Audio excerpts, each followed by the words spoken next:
Hello, welcome back again. In case you're just joining us, it's still Moneyline with Nancy, and this time is for our conversation. I did say at the beginning of the program I'll be looking at global risk. 2020 as released by Allianz Risk Barometer. Wale Adeneye, the group head, Special Risk Alliance, is joining me from Lagos via Skype. Hello, Wale. Can I see you?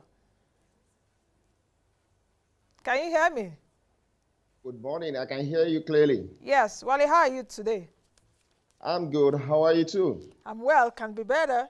Now, let's take a look at the report that was released by your company, Allianz Risk Barometer 2020, identifying the major risks for 2020.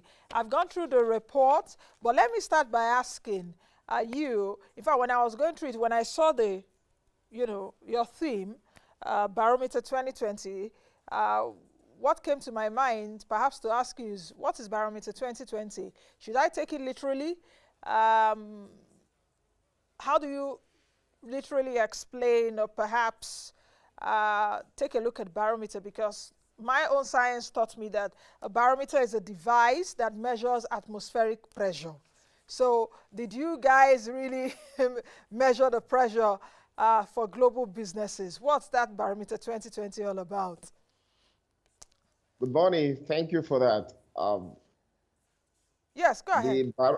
The Barometer 2020 we borrowed the word barometer from science, but we did not measure pressure, but we measure direction in this perspective.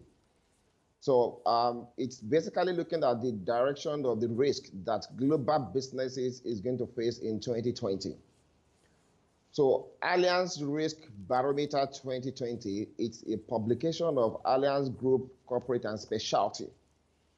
The report actually focused on emerging risk that global businesses is going to face in 2020.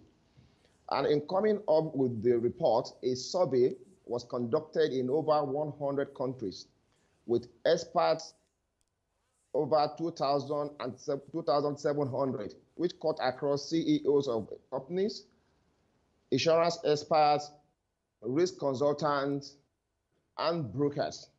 So Allianz Risk Barometer 2020 is looking at the top 10 global business risks that's likely going to emerge in 2020, and it's going to affect the operation of not only the global businesses, it also affects the economy. Okay. Okay, Wale, let me just halt you here, because since you've talked about the methodology, how you guys went about it, interviewing over 2,000 people. My next question is, you actually did say the corporate or the top 10 business risks. Now let's move into that. What are the major corporate perils this year? Okay, for this year, number one on the list is cyber incidents. So out of the 2,718 respondents for this survey, 39% of responses rank cyber incidents as number one risk that global businesses is going to face in 2020. Without much ado or discussion on this, it stares us in the face the risk that cyber incidents and cyber risk is going to pose to companies in all over the world. We do know about cyber crime. We do know about cyber attack. We do know because of the dependency of modern companies and corporate organizations on IT and technology infrastructure in business operations. Therefore, cyber attacks, cyber incidents is going to curtail and have either positive or negative impact on their businesses. We're all aware of WikiLeaks in US, the recent ransomware attack in South Africa in December 2019. And let me say this, even in Nigeria, in every 1 hour, research has revealed to us that there is always a cyber attempt or a cyber attack on operation of companies, even in Nigeria, in every 1 hour. So therefore, cyber attacks, whenever it happens, it's going to disrupt the operations of companies because we now leverage so well on technology. It's going to affect brand, because your brand reputation is at stake when there is a cyber attack.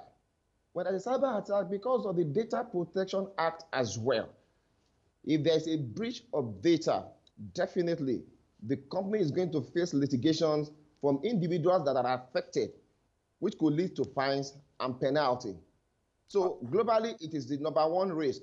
But when we come down to Nigeria, it still ranks 8 out of the 10th risk being faced in Nigeria.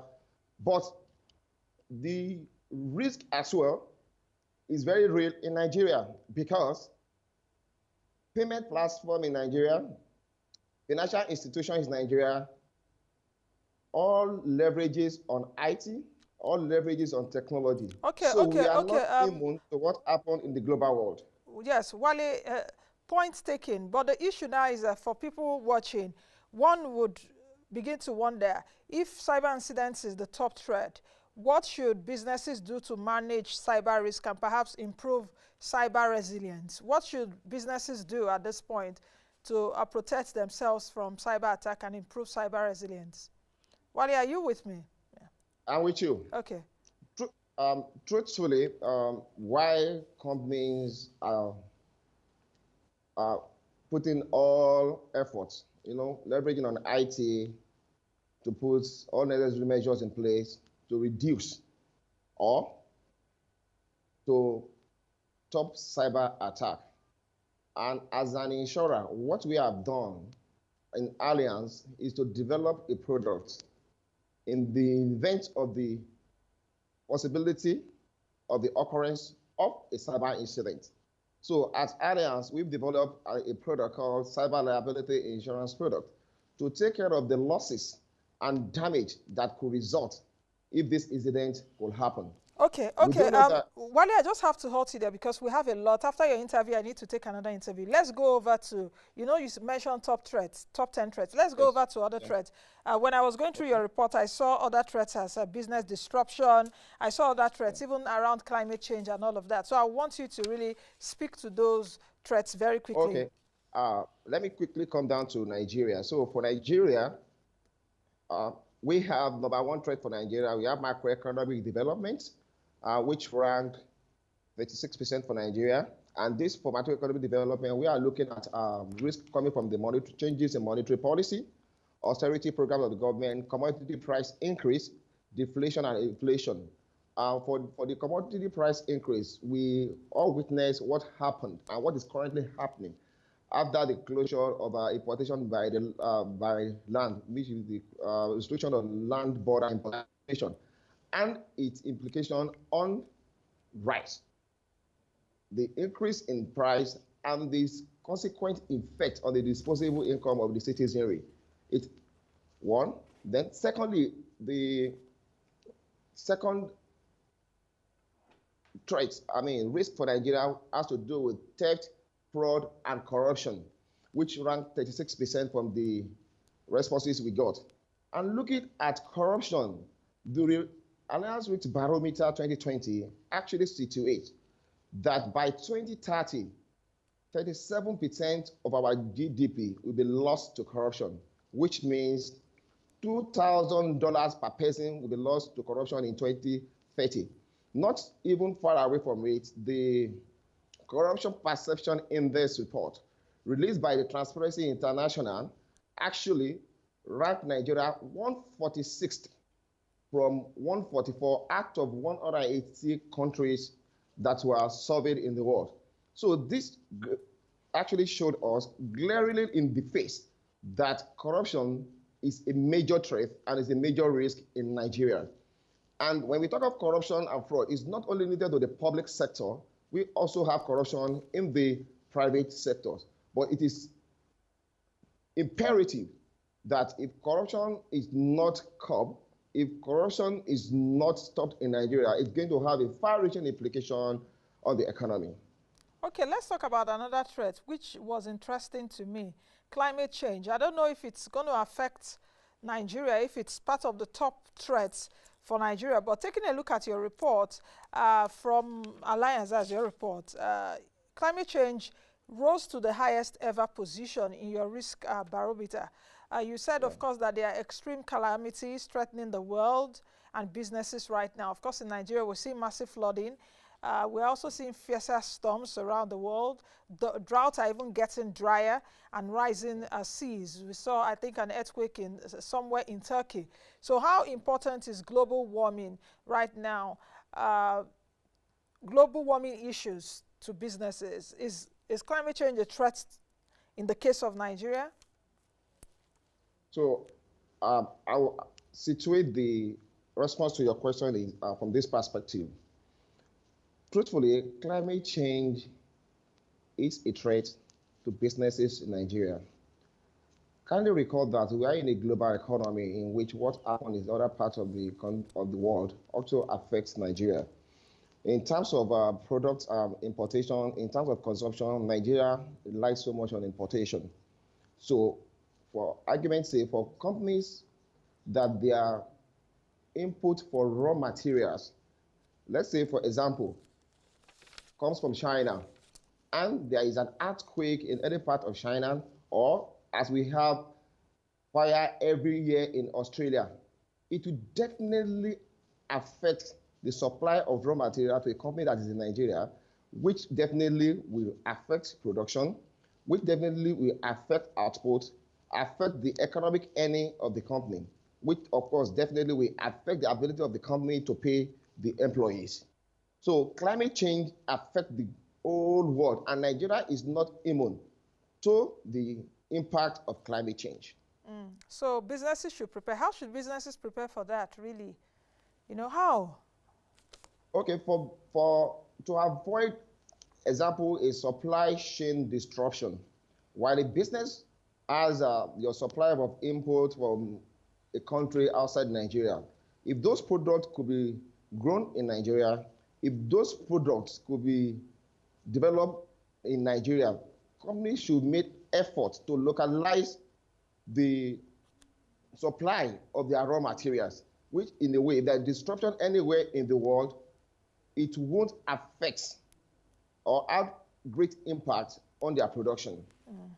The other aspect that I was also interested in is new technologies, and perhaps you're speaking to that a bit, in the sense that we should perhaps Nigerianize or domesticate some things that we really need to do to avoid some of the supply disruptions. You talked about new technologies, artificial intelligence and all of that. Situate it to the Nigerian perspective. Okay, these days we talk about big data, we talk about data analytics, we talk about artificial intelligence. But the fact remains that as much as we are also dependent on technology as an enabler, definitely technological innovation is going to affect our businesses. And it's going to become the first mover advantage. Just Tuesday this week, Google opened Google Developer Space in Nigeria, presently here in Lagos. And the purpose of that Google Developer Space is to bring together entrepreneurs, to bring about software developers, startup and investors, so that they could connect and collaborate in a single location on how to develop and as well expand the scope of technology in Nigeria. No doubt, either you are into hospitality business or you are into manufacturing, you are in the financial institutions, technology has come to stay. It has become an enabler, and it's always a first mover advantage. So companies, as much as we are becoming aware of the beauty of technology, of course, we should also be aware of the disruption that will come with technology. Now, interestingly, okay, go ahead. Interestingly, let me quickly bring this up. The Central Bank of Nigeria in January 2019 actually released a guideline titled Risk-Based Security Framework and Guideline for Deposit Money Banks and Payment Service Providers. What does this guideline actually talk to? Have you realized that banks or financial institutions in Nigeria leverages and rely mostly on technology for all their operations, and realizing that could there be a cyber disruption, could there be a cyber attack, could there be a data breach, it's going to affect their operation.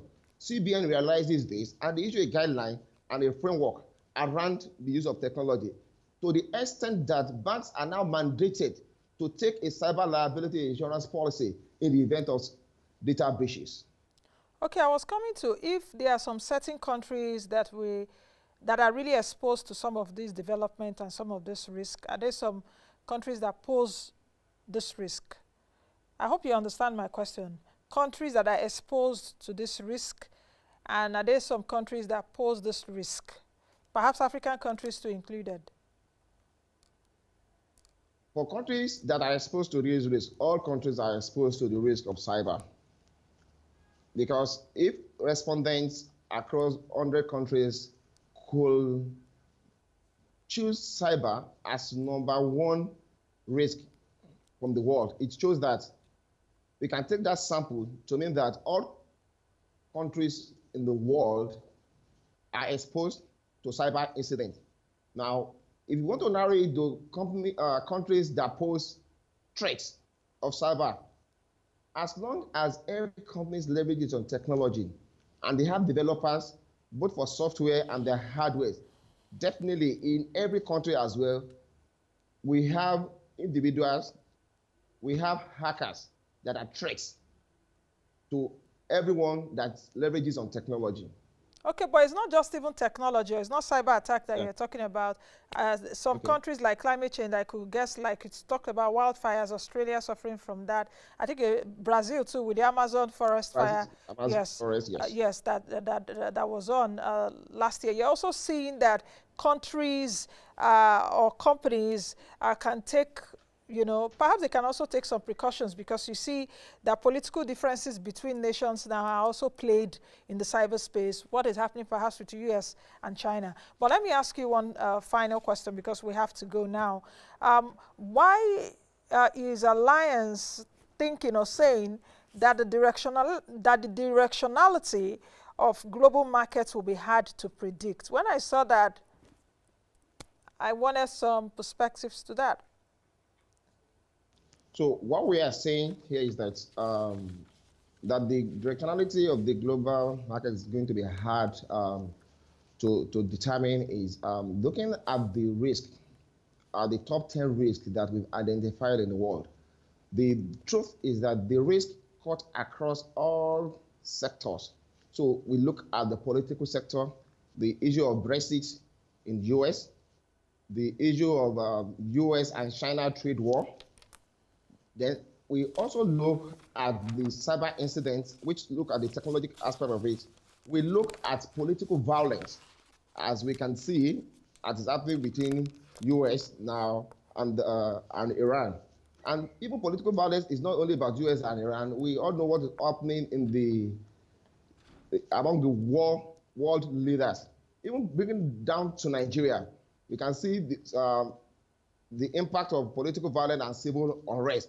So bringing together all these factors, macroeconomic development, changes in market development, all these make it very difficult to be able to situate and predict. Okay, I think we'll leave it at that. Thank you very much, Wale, for joining me today, speaking on the Barometer 2020. So at least you actually said in your intro, it's not really about pressure, but they are like pressures on global business, isn't it? So that's why it's called the Barometer, a device that is used to measure atmospheric pressure. That's what I was taught in science. But thank you very much, Wale, for joining me. I'll be speaking with Wale, the group head at Special Risk Alliance. Now let's quickly take a break to bring in Segun Abolaji, who is the PRO Reden of the FCT. He's also a real estate expert. Let's take a break.